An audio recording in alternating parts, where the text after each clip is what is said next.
For most of the 20th century, Sears Roebuck & Co. was the most important retailer in America. Not the biggest, the most important.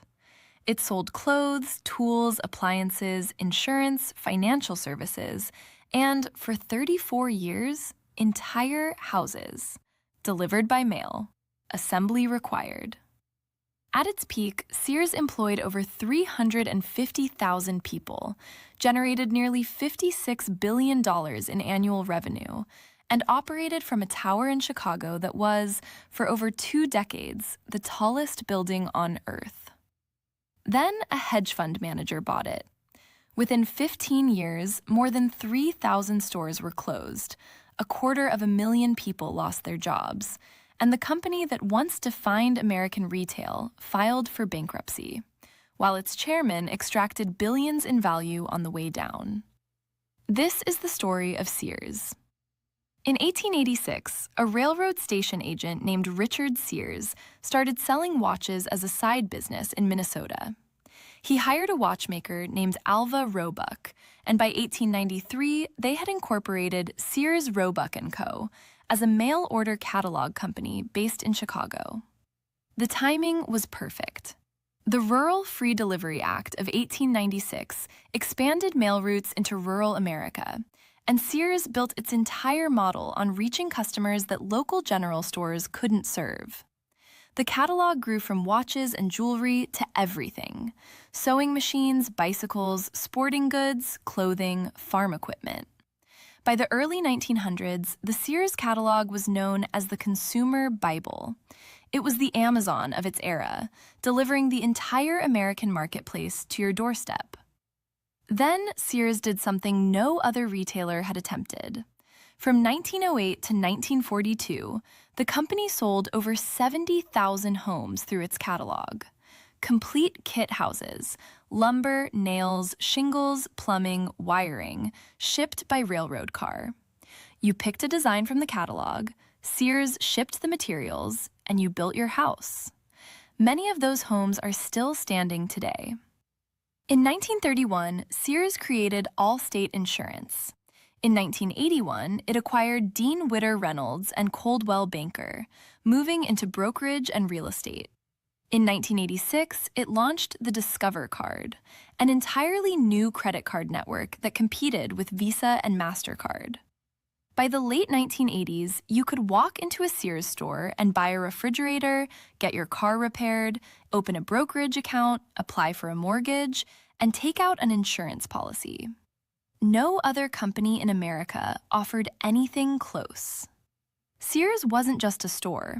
It was a financial institution, a real estate company, and a logistics empire, decades before anyone used the word ecosystem.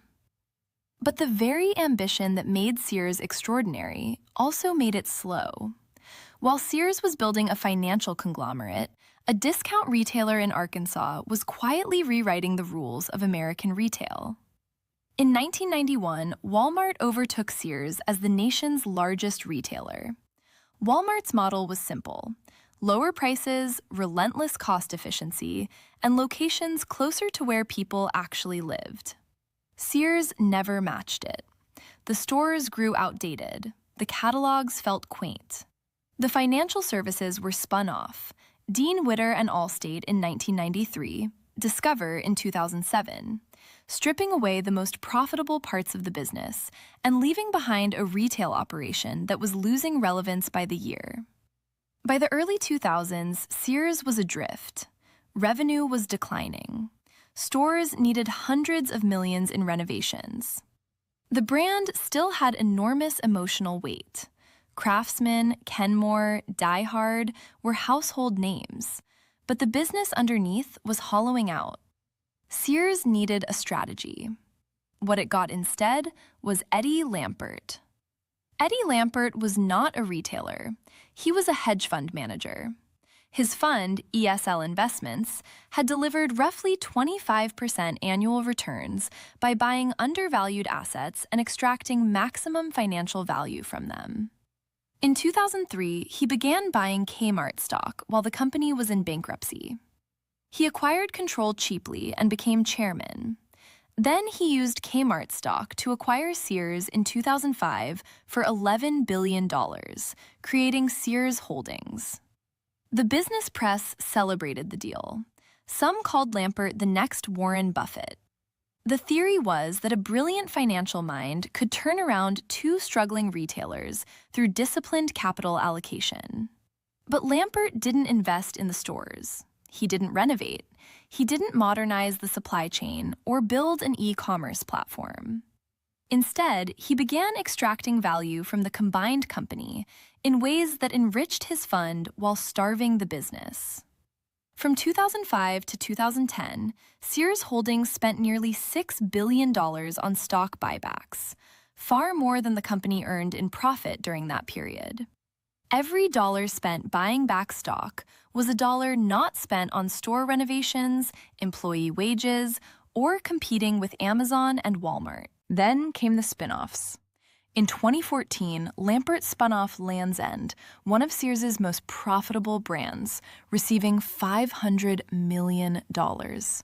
Cash that went to service debt, not to rebuild. In 2015, he created Seritage Growth Properties, a real estate investment trust that took 235 of Sears's best store locations and leased them back to the company. The real estate, built up over a century of retail dominance, was transferred out of Sears and into a separate entity that Lampert personally invested in.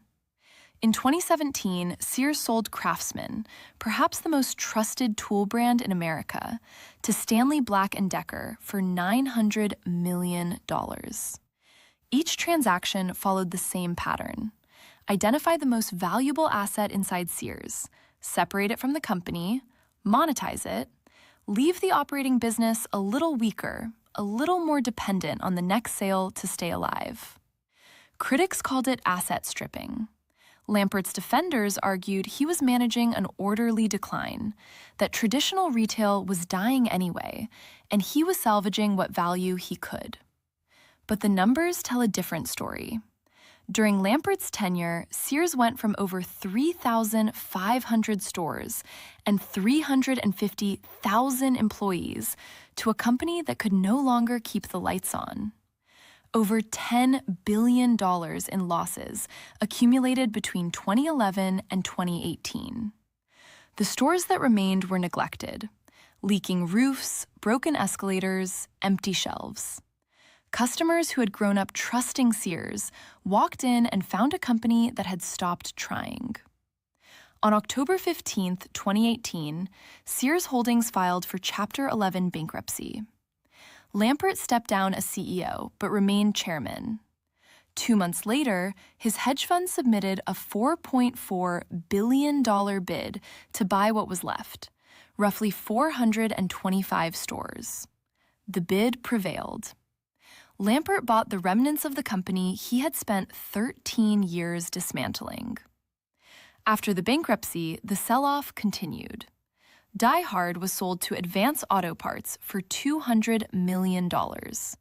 Stores kept closing. By the end of 2025, fewer than a handful of Sears locations remained open in the entire United States. The company that once employed more people than the population of most American cities had been reduced to almost nothing. Sears is not a story about a company that failed to innovate. Sears invented modern retail. It pioneered catalog commerce, built a financial services empire, and created brands that defined American household life for generations. It had every advantage a company could want: brand recognition, customer loyalty, physical infrastructure, and a century-long head start. What Sears lacked in the end was an owner who believed the business was worth saving. Eddie Lampert treated Sears not as a company to be rebuilt, but as a portfolio of assets to be liquidated. Every decision optimized for extraction over investment. The brands were sold, the real estate was transferred, the stock was bought back, and the stores, the actual places where millions of Americans once shopped, worked, and trusted, were allowed to rot. The Sears catalog used to arrive in American mailboxes every season. Families circled what they wanted for Christmas. Kids dog-eared the pages of the wish book. For 100 years, Sears was the store that brought America to your door. Now, the doors are closed.